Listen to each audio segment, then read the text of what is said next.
Peggy 7.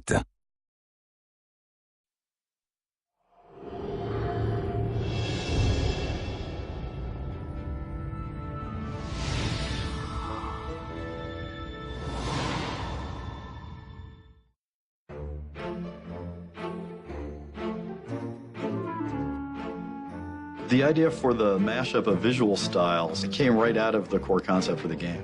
Once you start throwing things together from 80 years of history, you're going to have stylistic inconsistencies. Once you've got a mashup from a thematic standpoint, it didn't take a super genius to say, hey, let's do that visually too. We have about 5 different art styles in the game. There is that inspired by feature films, classical, beautiful look. There is the short subject look in the 2D platforming sections. But we also have CGI, intro and endgame, really, computer rendered graphics. A lot of our storytelling moments are told in a style that looks like storyboards or concept art brought to life. There are all these different styles coming together, but in a game that's supposed to be a mashup of 80 years of Disney history, why shouldn't the art style be a mashup too?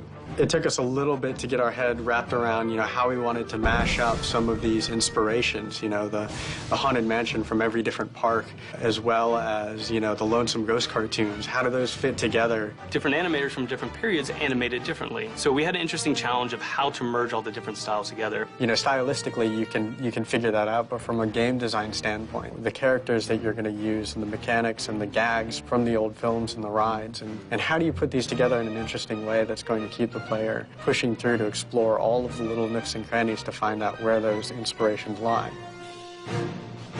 I'm hoping people will accept that, because most games go for a consistent, style start to finish, and I very specifically didn't want to do that. I wanted to be inspired by a variety of Disney styles, because we had a variety of Disney styles to draw from. My favorite thing about the visual design is how beautiful each of the individual elements is, and how well they actually do fit together. Our story sequences really do look like Mary Blair's art brought to life, and our CGI cinematics, they're really powerful.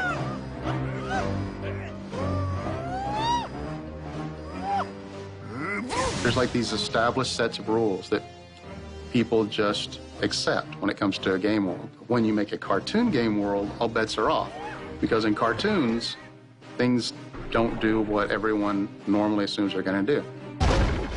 So we're working with getting the player to understand the rules of the cartoon universe and then how to express themselves through those rules.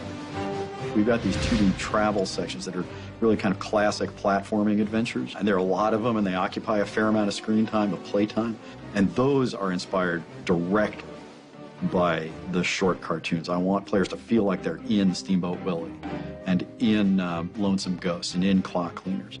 The 3D zones in Disney Epic Mickey, those are the bigger spaces, or the more wide open spaces, and the 2D transition levels basically connect the 3D spaces, so they're meant to be a little bit of a whimsical breather. Those have a really cool animated style that works well in our kind of re-envisioning and revitalization of some of these characters. You're going to have black and white characters next to color characters.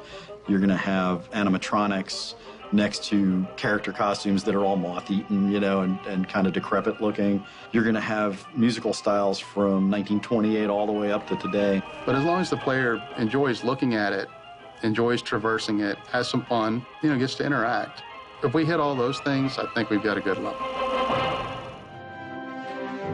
The games that are most successful are the ones that come closest to that picture I had in my head when I started. And this one, it was a pretty modeled picture. That's all I can say.